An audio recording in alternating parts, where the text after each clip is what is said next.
Alright guys, so we have a little more than a week until the voting deadline ends on September 22 for Celsius creditors. So we have to make sure we have all the information to make sure we make the right votes. And the last couple of weeks, the UCC had came out on Twitter Spaces and talked about things. So as Simon Dixon came out with a 5-part video series, talked about his strategy. So I sat in on all of those, and these are all the notes that I took. So with regards to the UCC town hall, they had someone from Kirkland and Ellis, which are the lawyers for Celsius, come on and talk about tax events. Now, whatever Celsius did with the buying and selling of crypto, the buying and selling of Bitcoin will not cause any tax events for us. Celsius is responsible for those, not the creditors.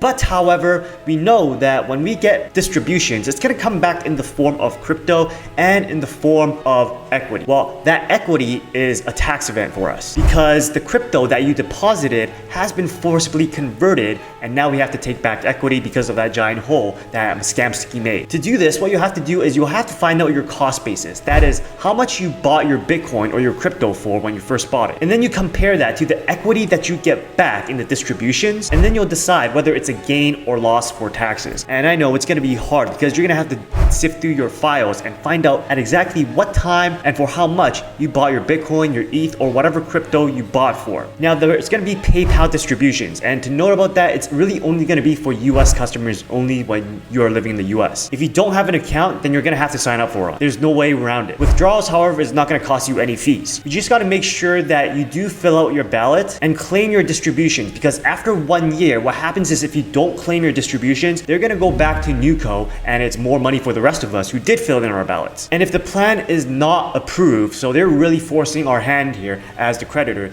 then what's going to happen is they're going to have to look for a new plan, file a new disclosure statement, and all of that will lead to more delays in distribution and waste of more money, which means that at the end of the road, creditors might get a lot less than what they actually wanted. So in Simon Dixon's Twitter space, they talked about his personal strategy of what to do. So he established that distributions is going to be done in equity and in crypto. And what you could do with the equity is you can sell it right away, and what that will do is it will lock in your loss, because the equity represents a portion of the crypto you are not going to get back. So if you want to be made whole, you're going to have to take a huge risk, a huge gamble with the equity in hopes that it's going to outperform Bitcoin and crypto and then make you whole in the end. Apparently, according to Simon, large claims can choose whether to get 100% BTC or 100% ETH. And how Simon is apparently going with this is that he is putting all his bets on Ethereum, because according to him, Ethereum generally outperforms Bitcoin in bull markets and underperforms in bear markets. So he's expecting that in the next bull market, the ETH that he's going to get is going to outperform Bitcoin, and then he's going to cop back his loss through that strategy. And also, in addition to that, with Ethereum,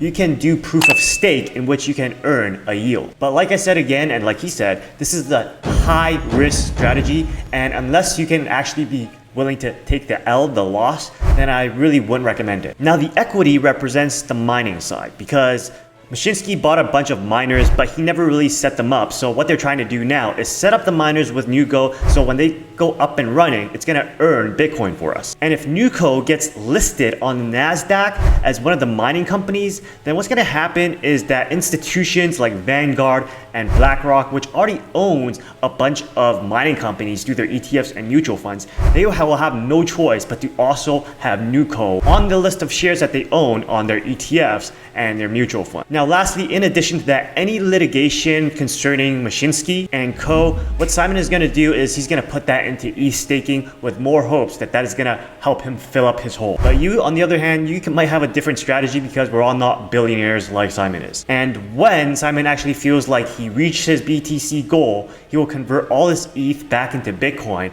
and that in the process fills up his hole. So really hope that makes sense. It is kind of complicated. So people have been asking me voting questions, and honestly, I haven't casted my vote yet. I haven't went through the process. I'm going to go through it in this next week, because a big factor of your voting should be whether this is going to be risk capital for you or not. What I mean is risk capital is what you have on Celsius is something that you're willing to lose or can lose, or whether you took out a huge loan with your house as collateral and put that all into Celsius because you believed in Mashinsky. Remember, voting is over on September 22. 22. So you still have a couple days left. You really have to think about the tax distributions and how that is going to affect you coming out. What they think is going to happen is that distribution 1 is going to happen somewhere in November. Distribution 2 is going to happen somewhere in February. Now 1 is crypto and 2 is equity. How and when you will receive the stock or equity is going to affect your taxes that you might have to pay or the refund you might get. Now I'm not a tax accountant, but I think that for the US, the tax year is going to be January 1st to December 31, right? So you have to plan accordingly.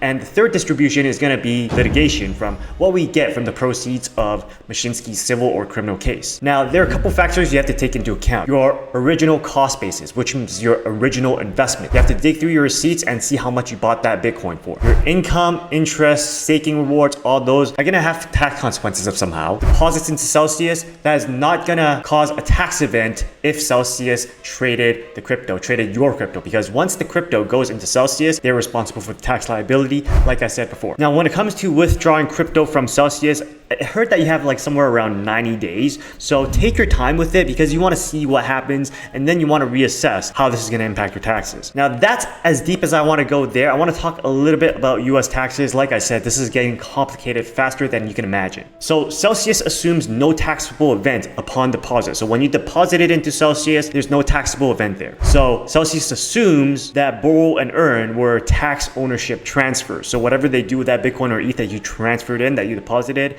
the tax responsibility lies with them. But the distribution of claims might be taxable. So with the crypto that they're going to distribute, if you put in Bitcoin and you get back Bitcoin, you're not going to be taxed on that Bitcoin. But what you're also going to get back, right, is equity. So that equity is a taxable event. And what we're looking at is that we're looking at around 37.5% of crypto back. So for that crypto, you're not going to have a taxable event unless you put in Matic and then they converted that to Bitcoin and ETH, because all they're distributing is Bitcoin and ETH. Then you might have a taxable event, because if they're giving you back a different currency, then that might be a taxable event because they go through transfer to how much it is going to be valued as a dollar and then transfer to BTC or ETH. So the rest of the assets that Celsius is going to sell to Nuco is going to result in basically like Nuco having 90% of the shares, and they're going to distribute around 29.5% of that to us, which makes the entire recovery of both equity and crypto for creditors 67%. So this is really, really complicated, and I am not a tax accountant or a lawyer, so these are all just my assumptions. But how I'm thinking about this is that the equity received, again, is a taxable event, and when they get released on the NASDAQ or when they go public, what might happen is that the valuation might crash. So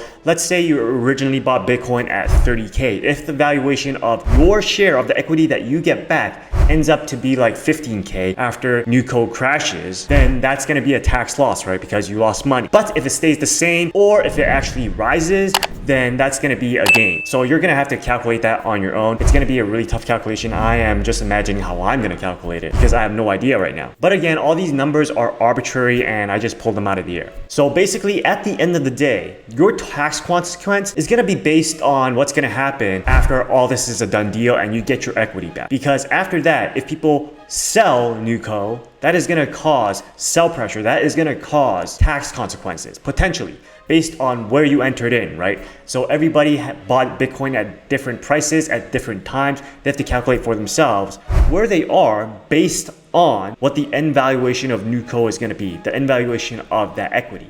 And using that, they can determine whether it's a tax gain or a tax loss. Other than that, for people that are non-US, you basically have an IOU asset on Celsius. And you might want to wait for withdrawals because you have 90 days to withdraw and you want to see what happens, and whatever happens, you want to factor that into your tax strategy coming up. You want to take a look at whether you can use tax advantage accounts like a Roth IRA or a TFSA or something like that so you don't have to pay the taxes, right? It's all about making yourself tax advantageous. Now, at the end of the day, when it comes to voting, I'm going to vote yes because the game is forced that way to opt into the class claim, because if you don't opt in, then that basically means that you have a lot of money. You're a multi-hundred millionaire, and I don't even know if that's a word, and you can afford your own lawyers to go after the case yourself. But the only people that can really do that is like Simon Dixon, who has the money. But for me, as a rat racer, as the 9 to 5 salaryman, don't have the money to do that. So I have to go with the class claim. So I have to vote yes, or else I'm gonna have to risk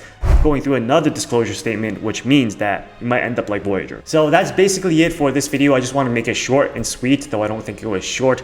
But I'm gonna start another one, make another video before the voting deadline ends to go through the voting deadline with you guys. The UCC said they'll make one for us, but I don't see it anywhere. So it looks like we're on our own.